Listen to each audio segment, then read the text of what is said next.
everyone, and welcome to another episode of Trad Tasman Talk. The date is Friday, April 24th, 2020 on Anzac Day Eve. I'm Tim Wilms. It is 6 p.m. here in Melbourne.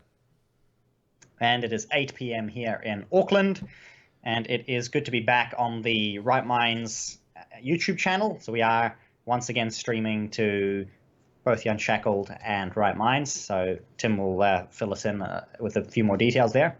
Yes, we're also on the Tim Wilms D-Live channel as well. So we're back to multi-streaming. Hopefully the quality remains on the three different streams.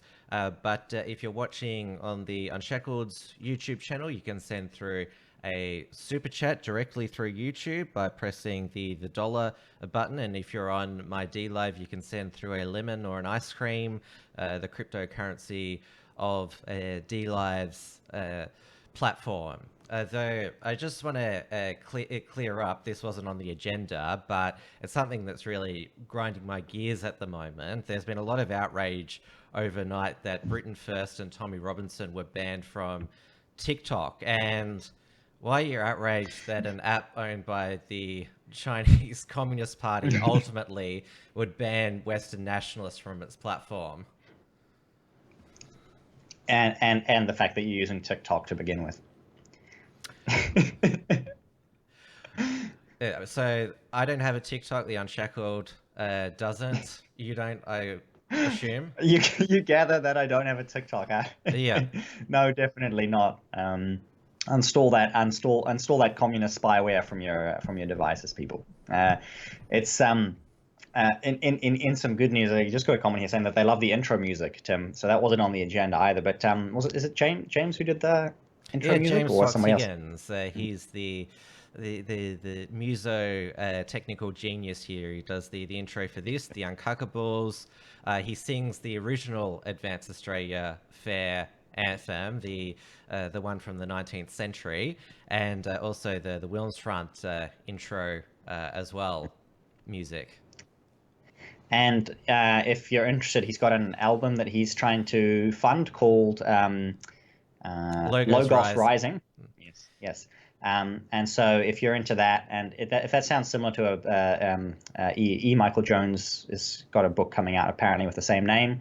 And I just saw that they did an interview together today as well. Yes, so you can check that out if early morning. The author meets the musician. So cool.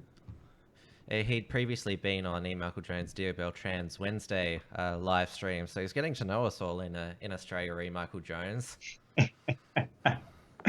Oh, that's interesting. Yeah, I do not know, or I basically don't really watch much Michael Jones, but I know a few people who do, and so I thought it was worth mentioning to the audience who find that interesting and are tuned into that. So we have this week probably the first obvious item on the agenda is always going to be the coronavirus COVID-19 situation. So we'll get straight into that since we've got a few people tuned in already. In New Zealand, we are down to sometimes basically 0 cases. Like yesterday, we had net 0 new cases. This morning, we had, I think it was 5. The day before last, we had 2. And yes, so the 5 new cases today, only 2 of those confirmed, 3 probables. We're up to 1,456 cases. We have had another death from the Rosewood cluster, as they're calling it, which is essentially a dementia ward. This was a man in his 60s. This is the first youngest patient to die and the 10th from this particular place to die of the total deaths. So they are more than half, but nearly 2/3 of all deaths have been from this dementia ward. Somebody just alerted me that it's not on D-Live at the moment. I think I've got it. Oh, no, there's another error on D-Live, so I'm not on D-Live at the moment. And hello to everyone else in the chat saying hello. Good to see you here, and good to be back on the Right Minds NZ YouTube channel. So Tim's got that sorted out thanks to a generous fan of the show, and we I've also got it embedded on the BFD as well as usual. So anyone coming here from the BFD, welcome as well. I'll give you an overview of Australia's coronavirus curve, which I've said it's flatlined. It's basically flat as a pancake now. We had 13 cases in the past 24 hours. We just had, it just broke now. We just had another death from coronavirus, which brings our total to 79.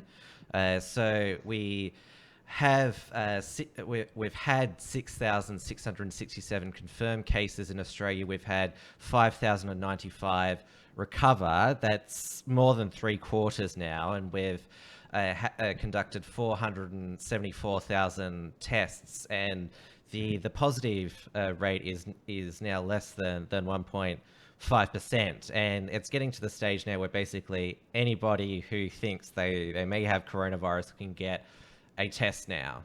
So that's how widespread the testing has become. Basically the best, I believe. Australia's top or second highest in the world for running tests.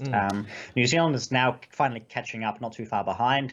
But in terms of the metrics, per capita metrics, we're just basically tied or slightly behind Australia in many ways. We obviously have the far more serious total lockdown, essentially a form of house arrest for everybody in the country, and yet. Our approach is being praised by the media and by the overall propaganda that's being put out, but in reality, countries that are doing something vastly different, like Australia, are actually doing even better than us by many metrics. The whole flatten the curve thing has disappeared because there's no curve. There's nothing. I've said this before, but I do watch a bit of international news, including CNN, and when they talk about good responses to the coronavirus when compared to Donald Trump, who his latest suggestion today was inject yourself with, was it cleaner? Yeah, that's how it was reported. I saw I didn't follow through on either that or the response, which is to say that he didn't actually say that, which, as you can imagine, is something so bizarre that only if you believe that Trump is a mentally deranged buffoon would you believe that he would seriously suggest something like that. So I'll see if I can find. I've actually got the full. Oh, right here in front of me. Fact check. No, Trump didn't propose injecting people with disinfectant. That's from Breitbart. So that's what everybody had been claiming, obviously. But he was talking about how sunlight, disinfectants, etc., could kill the virus, and I'm guessing the the usual way in which Trump speaks is absolutely hilarious, and I love that it triggers everybody. Yes, and well, it's not surprising that, I haven't seen the raw footage myself, and it was good that our Chief Medical Officer, Dr. Brendan Murphy, he was asked about it at the press conference after the National Cabinet meeting, and he's like, well, I wouldn't recommend doing that, but I haven't heard the comments myself. I have to check them myself to see what he actually said, but based upon what you've said, no, that's very toxic, injecting yourself with disinfectant, which was an excellent, I think, response there from a non-politician. Yeah, and that's good. I believe you're a health minister. And I've heard some people mention that you're health minister, your chief medical officer is considered by at least some people who I know who are following various different ones in different countries are saying that they believe the Australian one is the best in terms of the in terms of his press conferences and the way that he answers questions and the information he puts out. Our very own Ashley Bloomfield is also highly praised here in New Zealand. And as far as running the show goes, he is nice and calm. It's been remarked in the last few days that Jacinda is starting to get a bit snappy with reporters. She's not overly pleased with the kinds of questions that she's getting. So they're actually doing their job. A little bit now, maybe temporarily, because they've just got a $50 million bailout. So all the legacy media are basically on the verge of bankruptcy. And if they're nice enough to Jacinda, they might get a couple of $1 million apiece. So we'll see how long it lasts. Yeah, I'm not surprised that she would get quite triggered by difficult questions, which she rightly should be Yeah, getting asked those, because it's had the yeah, one of the heaviest, strictest draconian lockdowns in the Western world, and Australia is doing better. What I was getting at with the international press is they praised Jacinda Ardern, but they never mentioned Scott Morrison at all, even though Australia's achieved a better result with a less severe lockdown, yeah. which, as we talked about last week, means that KFC's not even open. Yeah, and you can never let the truth get in the way of the narrative. That's the way the legacy media operates. So, as you mentioned with KFC, that's what the country has been told. That's going to be their reward. Their reward for being good, well-behaved children will be that starting Monday night, I believe, or possibly Tuesday, we'll be allowed to order a KFC and have it delivered to our homes. So, well done, everybody in New Zealand. We're very excited about that. Is there more than KFC? Like, have you got a rundown of other? Yeah, yeah, yeah. So the level 4 to level 3 change is going to be that any business that can operate without contact of customers, so contactless um, commerce in terms of deliveries or even pickups, is allowed. So all of the takeaway places can open up. Theoretically, restaurants can open up if they're doing delivery, or even pickup is theoretically allowed. So a lot of different stores are opening up. So even the gun stores I saw are opening up as well, even though hunting will be allowed on private land. So I think in some of your states in Australia, you have your gun stores closed for whatever reason. So in that regard, we're for some reason going to be slightly more open than you. But in terms of everything else, it's still more restrictive than what you guys are at the moment. So that's our big thing, is basically takeaways and anybody that can afford to do deliveries of whatever goods. Just fixing my hair. A You few got people in the got a chat hair aren't problem? happy about it. I'm letting it, as I said last week, I'm letting it grow out during the lockdown, because getting a haircut for me is quite a big task at the best of times. So it's mainly just sort of, yeah, keeping it down. Very good. Mm. I'm checking in. Obviously got to keep both the chats open. I was going to mention, if you do want a distraction from the coronavirus news, which we'll try and get through in the first half of the show, do send through some super chats. You can do that on the Unshackled channel, and I see the first one's just come through. But that's the place to go if you want to ask us questions or make comments that are either related to the coronavirus and the economic devastation. And if you've got anything else to say, that's the place to go, and make sure your comments get read out. So I got a first super chat here from. I'll have a go at pronouncing the name. Origin Adamantis. Pretty close. Pretty close. Tim, could you get yourself a full flavored Coke, not zero, and recognize Jesus Christ as your one true path to salvation? So in terms of the full And strength you Coke is way too sugary. That puts on the pounds. It is. I would say it's a miracle that they've been able to formulate over the years because they used to have, what was that, Diet Coke, that basically tasted like some sort of, that did take like disinfectant. It's pretty awful. Though chicks seem to like it, so it's now known as Chick Coke. So they introduced Coke Zero, which tasted a bit more like normal Coke, and then they reformulated Coke No Sugar to replace Coke Zero. So they've gotten better at this artificial.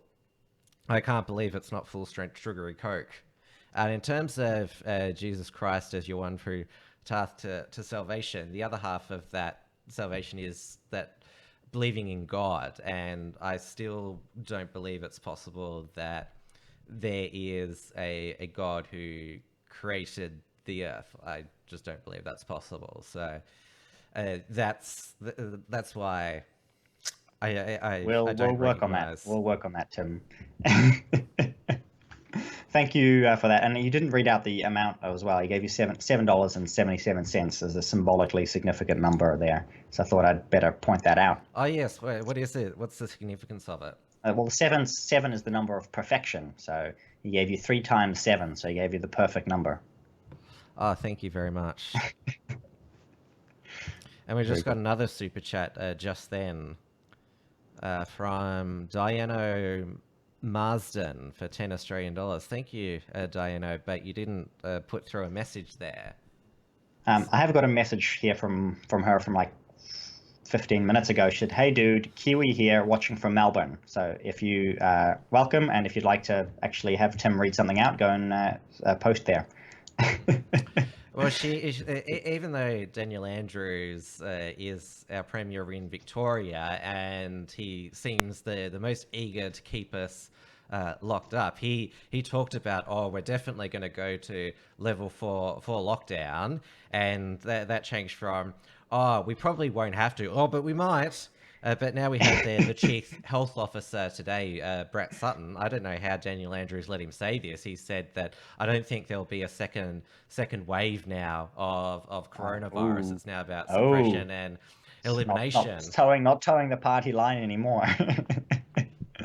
It's good. And there's still lots more talk about the Trans Tasman trade routes being reopened sometime next month, and so yeah, that's those sort of discussions are still simmering. I believe as it has been said that the Kiwis in Australia, if you lose your job, you don't get welfare, and etc. So you might be in a spot of bother if you do get hit by the coming financial recession / depression or total economic collapse or whatever it's going to be. You may need to find your way back home. Who knows? Although the Kiwis who can afford it likely will be jumping across the ditch, which is usually what happens. So lucky you, Tim. Unfortunately for us, that's just the way it works. Yeah, that's what happens when you go back on the road to serfdom. Yeah, exactly. So. I noticed that Simon Bridges, the National Party opposition leader, is getting a bit more vocal about ending the lockdown now. He's not just being he did praise Australia. He sort of agreed with, oh, we're going to be united, etc., etc. He didn't push back early, and now as there was talk going on about extending the lockdown, he wanted it to end after the 4 weeks. So he made a Facebook post saying Australia's doing better than us in many ways. There's no need to extend the lockdown. We have to end the lockdown now. And then he got hammered by hundreds and I think 1,500 in the end, comments being angry at him, telling him that he was not patriotic and that he shouldn't be criticizing Jacinda. And now's the time for unity and not to complain about now Jacinda's is the time doing. for politics to basically and question. Polling numbers have shown, various polling surveys have shown apparently that most people actually are enjoying the lockdown to a certain degree. I mean, some of the questions are super vague, like, is your relationship with your family stronger? And most people would say yes to that, but that doesn't necessarily mean people are enjoying the lockdown. So I think a lot of the polls and surveys are specifically skewed to suppress dissent and to make it seem like everybody's very happy. But I suspect the majority are, because a lot of people are just getting a paid holiday where you've got the wage subsidy and most people are just sitting at home being paid. The real pain is going to set in the next couple of weeks, where people will be maybe starting to go back to work, allowed to go back to work. And a lot of these businesses are saying, look, we haven't had any income for 5 weeks of this lockdown. Then if we are on level 3 for another 2 weeks, then you're up to 7 weeks, 8 weeks, and then maybe they can open. And by the time they've got customers coming in again, you're getting close to 10 weeks before their first paycheck comes in. And if that paycheck is then 20% of what they were earning before, then how are they going to be able to pay their staff? And that's when the wage subsidy ends as well. So that means that we're halfway to the point of mass layoffs, essentially. In places like Queenstown, we're already looking at up to 30% unemployment. Throughout the rest of New Zealand, we're going to see something similar happen, where once the free money stops coming, and they may find ways to keep the free money coming, there's that point where people either are too shy to spend it, and then everything stops. Like they're acting like they can just turn things back on. And we switch the economy off, and now we're going to switch the economy back on. And they're going to learn the very hard way that that's not going to happen. Yeah, I've already seen when I have gone out of the house for essential purposes, the open for lease signs at empty shop fronts are already there, and they're not just going to be filled just like that, because every day the lockdown continues, there's more economic wreckage that is occurring, and I think that's why, as I call them, the lockdown lovies, they just love the economic destruction, because this is what they don't get it yet. They will, but they don't get it yet. They think they're just having a holiday. I'm talking about those who are advocating lockdown for well, they say 6 months. We're seeing now what's termed. We were told in Australia we would only be in lockdown when the curve, so that the curve would be flattened, so our ICU beds wouldn't be. Yeah, and the hospitals are empty. Yes, right, in New Zealand as well. GPs are going bust. We talked about this last week. Hospitals are still empty. We're now here 5 weeks of empty hospitals. We've got 45 nationwide in ICU, and only 30 on ventilators. Yeah. Because you recall that not everyone in ICU needs a ventilator, because Boris Johnson was in intensive care but wasn't on a ventilator. Yeah. And in New Zealand, we have, and I'll get the exact number, I think it was 9 or so, just get the exact number on a ventilator. 8 people. One in ICU, apparently only one in ICU at the moment, 8 people in hospital, something like that. So we only have, like on average, we have less than one person in hospital per district health board, like per hospital. And we extend, but the propaganda was so good that the lockdown has to be extended, else there will be riots to keep the lockdowns. So they'd break lockdown to continue the lockdown. Something ridiculous like that. Yeah, it's quite insane what's going on here. And the Treasury is only reporting that, like, we're losing, was it 40% of the economy, down 40% at level 4, by about 25% at level 3, and 10% at level 2. And all of that is just, to me, that looks like nonsense from what I've seen out there, out in the streets. What we've seen in some other countries that are a little bit further ahead of us, that didn't even lock down that far, they're seeing a lot more than that. And we're not going to, it's going to be a few more weeks, perhaps even a few more months before the true numbers come through, and things are going to get hit very, very hard. The number of job seekers in New Zealand has gone from 80,000 to 120,000 in the last 5 weeks. So that's gonna keep shooting up at that trend. You're gonna keep seeing an extra 40,000 or 30 to 40,000 a month. Your commercial air travel has dropped from full to 0%.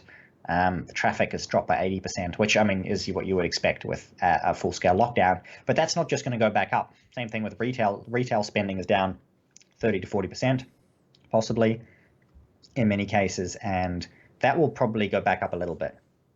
But it's gonna stay depressed for months at least. Our Centrelink offices processed 500,000 job seeker claims since the lockdown began. Our Reserve Bank of Australia forecasts that unemployment will rise to 10% and our national output will contract by 10%, and they've said that we haven't seen this since the Great Depression of the 1930s. And then there's also because we have got a somewhat fiscally responsible government in Australia. Lucky you. They're going to have to wean the public off all of these extra welfare payments, the job keeper and job seeker. Yeah, and I want to go, because you can't just you can't just get people back to work suddenly, and that's where we've got the government has set up a shovel-ready jobs program, and they've had $100 billion worth of applications or something for a $50 billion shovel-ready jobs program or whatever. So they're going to have supposed infrastructure programs that are just ready to go. And what if they're going through this is the same government that couldn't build houses. Yeah, well, this is the same government that couldn't build houses, I'm just like, oh no, this is going to be a disaster. So we shall see. They did efficiently get people's wage subsidy out the door, though. So there is a little bit of that going on where they are efficient at getting the wage subsidies out the door. If they're going to do helicopter money, which I suppose they're talking about in Australia, I mean, you've done a little bit of that already with the beneficiaries getting a few $100 or $850. They're talking about giving people free money, which of course is not truly free, as everybody watching will know. So the kind of the story, the real where they're really going with this is still unknown. Just talking big billions, lots of billions, right? Tens of billions here, 10 billion here, 20 there, 30 there, 50 there, 100 there. Those are the kinds of numbers that are being thrown around. And people such as you and I, we have basically a convulsion where we hear these spending announcements and we're sort of like, we're going to have to pay for it eventually, either pay for it or just print more money. Yeah. So and if you print more money, you steal it from everybody's bank accounts and their wages, and whether it's actually going to cause inflation in terms of what we're seeing in the prices, who knows? Because all kinds of weird factors will be at play. We could even see what they would say deflation, at least in terms of economic output. We'll definitely see deflation there, but we will see a massive inflation of the money supply, with quantitative easing being done, and we see huge numbers of national debt that are all going to have to be paid back as well. And those are all of the ugly things that usually are not really discussed until it's too late. It would be worth those in charge of finances in New Zealand to read that book behind you if they're allowed to buy it, Economics in One Lesson by Henry Hazlitt. I was going to ask the chat to see if they could spot it and tell me what it was, but there we go. We did ask last week about Tim's books, and I did say I would stick a book on my bookshelf, so we'll have a mystery book on there every show. And this week, the appropriate Economics in One Lesson by Henry Hazlitt. And yes, whether you can still buy it remains to be seen, because while we finished talking about the government books and how they're going to get cooked, we do have to talk about real books in New Zealand, because the Australians will love this. The non-essential books have been banned from sale. As the schools sort of open for home learning, they let the bookstores open to sell books to needed for educational purposes. Only online delivery. So so you can't go to the stores, but you can order them online and they will be delivered to you. But you're only allowed to deliver essential books. So you ask, what's an essential book? And the answer is that books that are non-fiction, books that are fiction are non-essential. So the non-fiction books you can generally get delivered. That means you end up, unless it's on the state-approved reading list for children. So if you want to order The Hobbit by J.R.R. Tolkien, it's a fiction book, but you can still get it delivered. So you can still buy The Hobbit. But if you'd like to buy one of those other books, such as, I suppose, like the Silmarillion or something like that, or The Lost Tales, then that's a non-essential book, and so you can't buy that and have it delivered. Even though because the whole point of these containment measures is how by fiction books are you're more likely to get coronavirus from it. Yes, so that is the ruling apparently that has been made, is that it's too risky to buy fiction books, and it also means that other stores that are open selling other essential goods, so say Mighty Ape is open because they sell various electronics that are essential because people are working from home and need to buy electronics. But it means that for some reason they sell games as well, like gaming items. So if it counts as a gaming item, they can sell it. But it means that if you want to buy a Dungeons and Dragons adventure book, you can buy a Dungeons and Dragons adventure book, but a fiction section of their website is disabled. You can't buy the fiction books. So a bookshop could actually be arrested and charged if they sold this book of fiction, or is it non-fiction now? I've checked. I checked the Coles website for you, Tim. It says here. It says right here. I can read it. I'll read the message out to people. 1984, this non-essential item is available to purchase. However, any order that includes non-essential items cannot be delivered until the level 3 lockdown is in effect. So as of today, still, you cannot have 1984 delivered because 1984 is apparently still fiction, Tim. So you're out of luck there. I did check everybody's favorite book that Whitcole sells, because we know that we've talked about them before, where they don't sell Jordan Peterson's 12 Rules for Life, but they do sell Mein Kampf. So if you've ever needed an essential book to read, you can get Mein Kampf delivered to your doorstep by Whitcole's, just in case you were wondering. But you can't get non-essential, non-important books like 1984. Has some local anti-defamation council complained about that? Because we have based here in Melbourne, the Anti-Defamation Commission, its chair, Dieuwe Abramovich. He's constantly triggered that you can still purchase Mein Kampf. He's petitioning Dimmicks and Amazon Australia to not sell it. He's not concerned about the coronavirus at all, just that you can buy this historical book. As far as I know, there hasn't really been a real protest against buying historical books in New Zealand, especially the very controversial ones. Obviously, I mentioned Mein Kampf, but other ones like the Communist Manifesto and the Anarchist Cookbook and all kinds of stuff is apparently still on sale and perfectly fine. The Anarchist Cookbook. Yeah, it's the one about making bombs, I think. I wouldn't know because I haven't bought it because I'm not an actual anarchist, but that was, I do know that came up for discussion at one point, and you can still get it.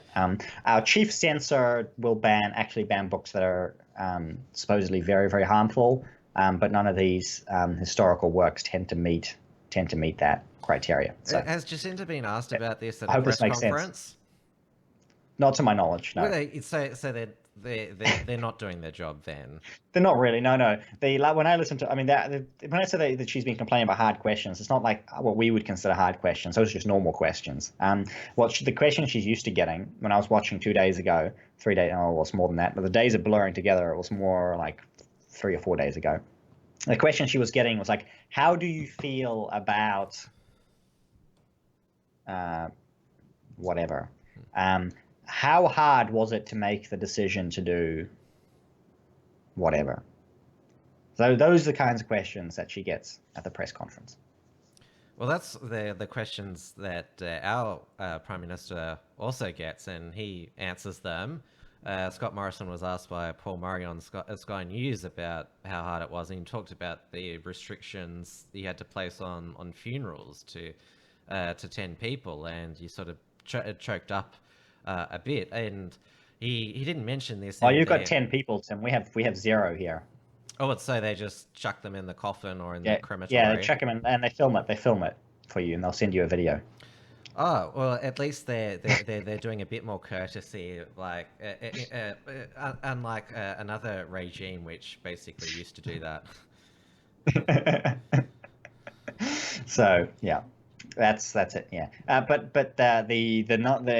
if she doesn't change her mind, then starting essentially Monday, which obviously is a public holiday because Anzac Day is tomorrow, but starting Monday, probably Tuesday, you in level 3 you can get we're a lot closer to Australia's restrictions then. Not quite as lax, but we're getting a bit closer. So and schools because Scott Morrison today made crystal clear that the social distancing measures in indoor venues do not apply to schools because the teachers' unions they've been desperate not to let their workforce go back to work because they say that even though the medical advice has never said that children shouldn't be at school, the teachers' unions say, oh well, we might say that, but we can't practice the physical distancing. And because we're a federation and the Labor states such as Victoria and Queensland basically kowtow to the teachers' unions, they're the states that don't have a start date for back to school. New South Wales, Northern Territory and WA do. But it's a really weird thing that the teachers' union, they want some parents to sort of get used to homeschooling. That's a pretty dangerous thing. Um, I'm not sure. I'm not really sure if they're too worried. I've seen numbers in the UK that only a third of children are attending their online schooling sessions. And I mean, here in New Zealand, I think it's I don't. It's going to really depend on the region and the school, but most of it is the online learning. Is the teachers are still teaching, and a lot of the parents are either trying to work from home or do other things.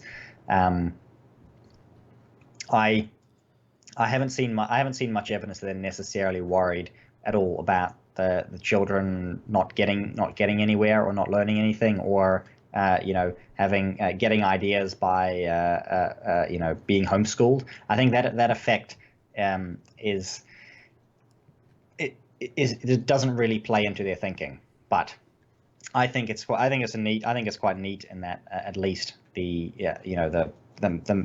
sort of the in this crisis, you've got essentially that mass homeschooling going on, and suddenly everybody's homeschooling. But I suspect there's actually not a huge amount of homeschooling going on beyond the people who are already doing some form of homeschooling, and people who, parents who are normally supplementing their education and actually care and are involved in education. Those parents will be doing that the same as always. Parents that don't really care, that just sort of have school be daycare, like there's just babysitting their kids for them.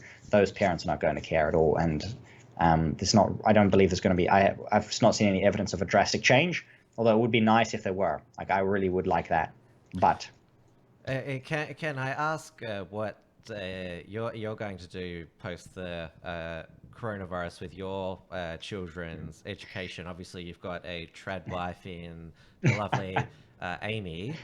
So yeah, we've got a local Christian preschool that usually the kids, the two oldest ones, go to for a couple of days a week, and we've got a Christian private school not too far away that we were planning to be involved with and send the children there. So that's sort of the plan there. The kids preschool is basically, the schools can open here in New Zealand starting next Thursday or Friday. Might as well get the right date for everybody. No, it'll be next. Yeah, I think it's next Thursday and Friday. So the schools will be able to open in New Zealand, but the classrooms are limited to about 10 children, and it can only be year 1 through to 10. And priority is for children of parents who are working, but it's largely voluntary. And we've seen in the local preschool that of the 25 to 30 they normally have, only 4 children actually, the parents of 4 children expressed interest in their children going back to school. And that's something I suspect you're going to see everywhere. So like I said, the whole stay at home thing has worked so well that nobody wants to go back. Or not nobody, but apparently very few people. So. Yeah. And I assume the Christian school that you send your children to is 100% cultural Marxism free. Oh yes, for sure. Very, very strictly culturally Marxist free. Keep a close eye on that. So, I'm seeing here in the comments, some people saying their kids' preschool staying closed, etc. So yeah, that's the thing. It's voluntary. Schools are supposed to open or allowed to open, and plenty of them are just saying they're staying closed for another couple of weeks. But there are ones who want to do that. So. Who want to open, and in this case, like I said, that we know the women who run this preschool, and they're quite keen to get back to doing things, and anybody who wants to come back can go back. And it looks like it's going to be an incredibly small bubble anyway, so quite keen on that. So it's quite strange to see the way that people's behaviour has been altered. And again, coming back to what we were saying earlier, changing that back is going to be hard. It's going to take a long time. They've successfully reprogrammed everybody, and now they're going to want them to go back to their normal economic consuming activities. And suddenly people are going to say, you know what, I'm just going to stay and sit here. What about you with your work? Are you going to go back? Yeah, I'll probably go back. I'm enjoying the working at home more, and I used to do a bit of working at home anyway. So I'm definitely keen to do more of that now, actually.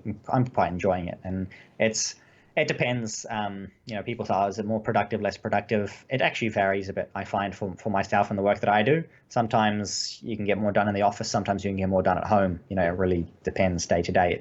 It's more dependent on what you're doing, really. So I don't see that as a big deal. And obviously I'm working in an industry that's not really going to be hit too hard by this. At least it's not looking like it. So I'm not too worried. And I know that you're in a similar situation as well.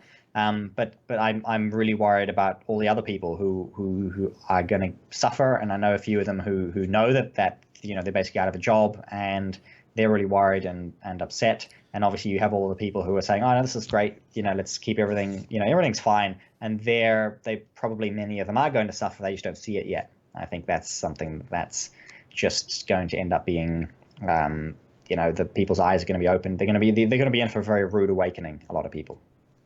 Diana has sent through another super chat for 10 Australian dollars. Thank you so much for the second super chat. They've left a comment this time. Yo, only seen a few episodes. Good stuff. Thank you very much. Would you say it is both more libertarian or conservative and based with cults? I'm definitely conservative, and you're definitely more libertarian, right? That's what makes the show interesting. Although you're not a massive sort of prohibitionist, though. I know that the Groypers, for example, Nick Fuentes, are like, yes, I like the Groypers. Yeah, they're like ban porn, Yep. ban. I'm good. Ban alcohol, right? Just ban everything. No, I like that stuff. I'm not really. I don't think there's necessarily.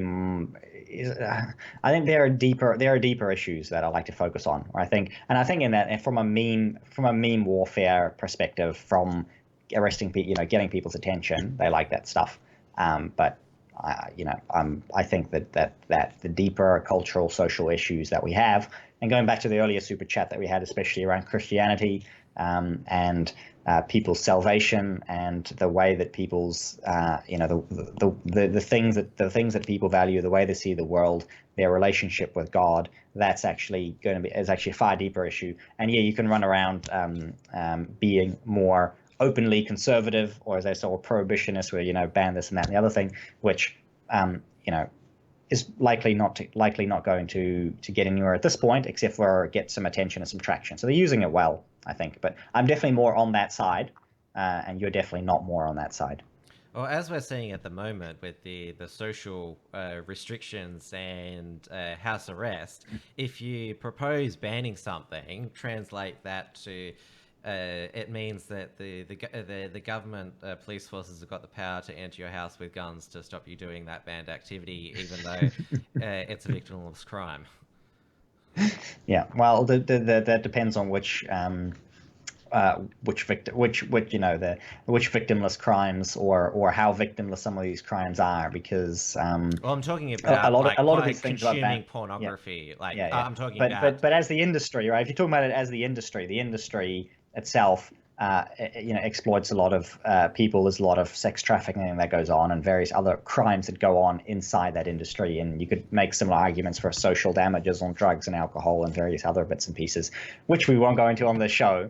But that's the argument is not necessarily somebody doing something themselves is necessarily victimless, but the flow-on effects and so on have victims. So that's the argument. Before we end the topic of non-essential books and works of fiction, Malcolm Turnbull's memoir, how he remembers things, a bigger picture, there's been a piracy scandal with it because one of Scott Morrison's senior advisors, Nico Liu, I'm not sure if he was the distributor of it, but he was one of the first people to have a copy of this pirated copy of Malcolm Turnbull's book. It's being distributed to 59 people in the I'm not sure if they're all political staffers, just sort of political hacks in the Morrison circle. And the publisher Grant Hardy has got a list of them all and is going after all of them for compensation. They've already got a settlement from Nicola Lou for this act of piracy and theft. Malcolm Turnbull said you wouldn't steal 59 copies of a book from Dimmicks. It sort of reminds me of that old ad, that anti-piracy ad. You wouldn't steal. It's the first thing that came into my mind too. Yeah, you wouldn't steal You a wouldn't former steal a handbag. prime minister's memoirs. I could say to Malcolm Turnbull, don't worry, your book, I wouldn't even pirate it. I wonder what the settlement they reached with this advisor. What is it, 3 cents or something? That gets difficult, yes. Because it's not actually available to buy yet, right? Just to get complete clarity on that, it's kind of. Oh, it has been released now. You can order it from. We don't have that insane book ban such as yours, so we can order fiction. Fiction book is banned, right? So you can't get his book in New Zealand. Sorry. Well, that would be an interesting.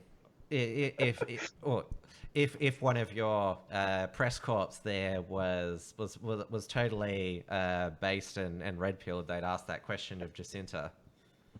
Yeah, I'm afraid I suspect she's not showing up for any more press conferences before Tuesday, likely, which is when the book ban will theoretically be lifted, and so then she won't have to answer the question anymore. Everyone's already predicting, and it's been posted in the chat here, that Malcolm Turnbull's memoir in a few months will be available in the toilet paper aisle. It's actually usually or quite often what happens. So, well, in publishing, there's this.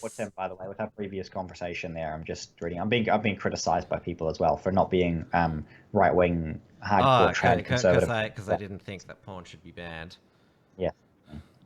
So, although it triggered some people the other way too now, so that's fine. We've set the chat room on fire, so we can carry on with the next subject.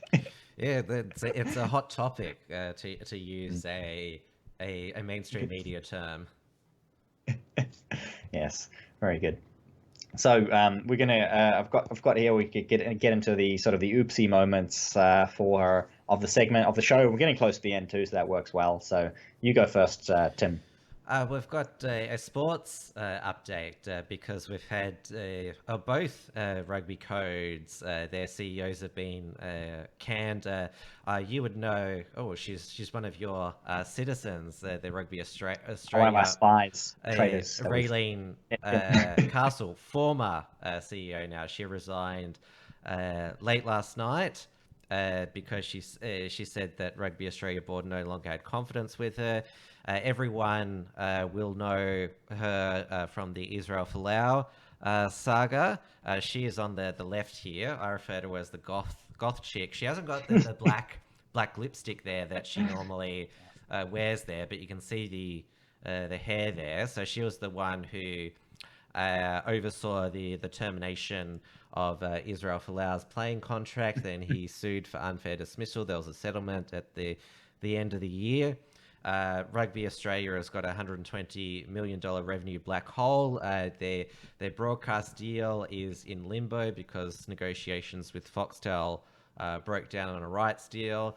And the other guy there, the bald dude, Todd Greenberg, he was the NRL CEO. He resigned on Monday, basically because his relationship with the free-to-air broadcast partner, Channel 9, their CEO, Hugh Marks, broke down because he accused Greenberg of wasting their broadcast deal money on bloated bureaucracy and bureaucrats. So they're both woke CEOs. So they're get woke, go broke. Yeah. Greenberg was the one that invited Macklemore to sing "Same Love" at the 2017 NRL Grand Final during the marriage survey. Yeah. So, good riddance. In our New Zealand oopsie moment, we had the Labour MP Deborah Russell, who showed up on the one of the we have a pandemic committee because Parliament has been dismissed, of course. So we have a couple of MPs who chat about and sometimes with experts on certain topics. And this Labour MP, Deborah Russell, she said that the reason perhaps that small businesses were failing were because they hadn't saved up enough money and they weren't smart enough with their money to be able to survive a small setback, such as having the government entirely shut down your business for 5, 6, 7 indefinite weeks, and so businesses not being able to survive such a minor setback is what is responsible for them failing, and New Zealand is going to have very high unemployment because of that. As people have pointed out, the Labour benches don't have anybody with business experience. Essentially, they've got nobody who's run a business. Most of them have been involved in politics all their lives, or they've been involved in public service. Put that in little air quotes. So that's the kind of attitude that you would expect from somebody who's never actually really worked a day in their life, or actually been involved in trying to run any kind of business or pay employees, or on it goes. The biggest non-coronavirus related story in Australia is quite a tragic one. On Wednesday evening, a Victoria Police Highway Patrol pulled over a Porsche that was speeding at a dangerous level, and they called for two police officers backup. And while they were arranging to impound this Porsche, a chicken truck crashed into all the vehicles, killing 4 Victoria police officers. The driver of the Porsche, Richard Pussy, he fled the scene on foot. Actually, took photographs of the horrific scene, and audio has been played in court now that he berated the dying officers for ruining his Porsche, and he was found at a Chemist Warehouse in Collingwood at 9:30 the next day. He's been charged, the Porsche driver, because they were at the side of the road, these police officers and this Porsche, for 50 minutes. So even though he's not the one that caused the accident, if they didn't need to be there for that long, those officers wouldn't have been in the path of that truck there. So he's been charged with driving at a dangerous speed, reckless conduct endangering life, failing to remain after a drug test, failing to render his assistance, failing to exchange his details, possession of a drug of dependence, destruction of evidence, and 3 counts of committing a indictable offence while on bail. And it's been revealed that this, as people now call him now, Dick Pussy, he was featured on a current affair expose as a rip-off merchant a couple of years back. I'll just play you that ACA promo. Get some more cancer, you stupid. This is Richie Rich. He could just be the nastiest customer in Australia. He hires you to work on his place, then finds fault with everything and doesn't pay you. He'll even abuse your sick wife for good measure. That's disgusting behaviour. A current affair tomorrow. So this guy is basically probably the biggest sociopath you've ever come across. I mean, the fact that he berated a dying police officer for destroying his Porsche. He said, "I wanted to go home and just have sushi for dinner, and you wrecked my Porsche." Like, so even the worst person that you've ever come across, this guy is worse. Absolutely. I read the story a couple of hours ago today, actually, and I was just absolutely shocked that you have someone that's that narcissistic, to say to a bunch of people who are dying, you guys ruined my car, and it boggles your mind. And it's always these people. Like, it's no surprise that he's been involved in other incidents before, or that he's got various the guy's got a rap sheet and owns a Porsche and whatever. It's absolutely unbelievable as to how these people are still allowed to go about. They're always let out. You got soft judiciary, soft laws, and people like this just go around and hurt more people. Right? Somebody like him, you could say if however long they put him in prison, he's going to come back out and he's going to go and do a similar thing and ruin people's lives, or engage in this kind of activity which directly, well, you can say indirectly, or probably rather more directly, resulted in 4 deaths. just absolute worst I know human that garbage. The police prosecutors, well, they've already thrown the book at him. They'll want him to be locked up for as long as possible. But because he was not the one that killed the officers, Yeah, exactly. It was this... Oh yeah, they can't. He's not going to be gone for that long, right? Yes, exactly. He's going to get a couple of years, maybe. But if he's been had for ripping people off before and had various other charges that I can't quite remember now. Because he was out on bail anyway. Is that he's going to keep doing it, right? So the Victoria Police senior commissioners at press conference over the past 2 days, they've said, I wish I could use more colourful language. They've had to be very restrained in what they've said. But the man who drove the truck into these police cars, killing the officers, his name was Mohinder Singh Bajua. He was driving a chicken truck. He was described as having a medical episode. Police haven't been able to interview him yet. He's still in hospital under police guard. The Daily Mail, they've reported in the last couple of hours that allegedly a ice pipe was found in his truck.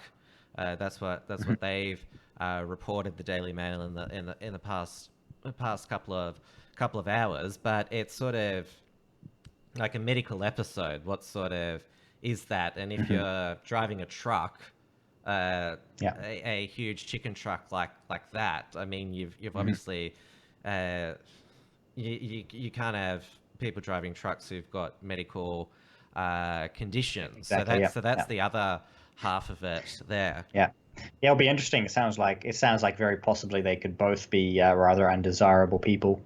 But I suppose the best you can really hope for is that their names and their faces, at least of the one guy, perhaps both of them, are out there, so that when they get out of prison soon enough, that enough people know what scum they are, that they're unable to go about their normal lives.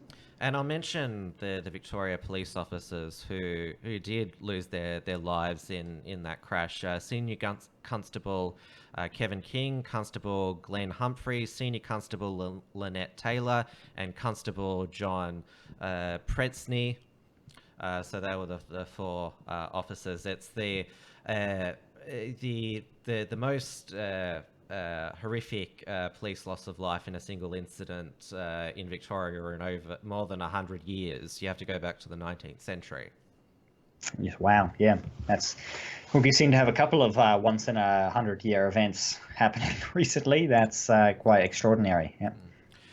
Yeah. We'll finish off now. Yeah. Obviously, Anzac Day Eve. We've got no physical services taking place in Australia. It's all going to be virtual, live stream from the Shrine of Remembrance in Melbourne and War Memorial in Canberra. Everyone's encouraged to go to their front driveway, light a candle, lay a wreath, or either at their driveway or on their front porch to pay their respects.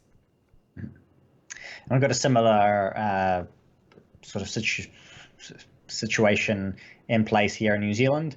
The stand at your driveway has been encouraged. I've seen various reports of people who are going to go for a walk to their local, their local memorials and I suppose stand around there for to pay their respects and so on, because this is actually the second year in a row in New Zealand that Anzac Day has largely been cancelled. Last year, there were a lot of restrictions, or at least extra vigilance in place, with many smaller events being cancelled because of the previous Christchurch terror attacks the month before. It was a more subdued affair then, and this year essentially completely cancelled. So it's quite a it's a sad situation, and the the remembrance will go ahead, and if everything is well, things will be back to normal, whatever normal is next year. But you could have said that last year as well. So things change and things like this happen, and quite suddenly. Yeah. We've just passed the top of the hour, so we'll wrap it up now because there is another premiere going on right now. Logan Spalding, who's a local Melbourne patriot, he's premiering the first episode of his show, and then at 7:30 Melbourne time, Matty Rose from XYZ, he's got his internet working again, so he's going to be doing a Matty Rose live solo stream as well. So a big Friday night ahead in the, I guess we'd call it Tasman alt media lineup. That's right. And if you are looking for more of my content, you can find it on rightminds.nz. You can also go there and contribute, rightminds.nz/donate. And my writings also appear on the bfd.co.nz. And I myself have been super busy the last couple of weeks, haven't been doing very much writing at all. Actually found life to be more busy during the lockdown. Many other people saying they don't have much to do, but for me it's quite the opposite. And thank you very much for your support. Thank you very much for watching. Thank you for the super chats as well. You've got your last 60 seconds to get one in if you still want. And with that, I suppose we haven't really had any particularly positive news this show this week. That happens sometimes. So we shall see you all next week, and perhaps things will be slightly brighter. Yep, see you then. I'll be back for Wilm's Front on Monday evening. But I encourage everyone to go over to Logan Spalding's channel now, and I'll go straight to watching it. So good night, everybody. Have a good weekend. Stay safe, health-wise, and from the government, as I say at the end of every show. Yes, agreed. Thank you, everyone. See you next week.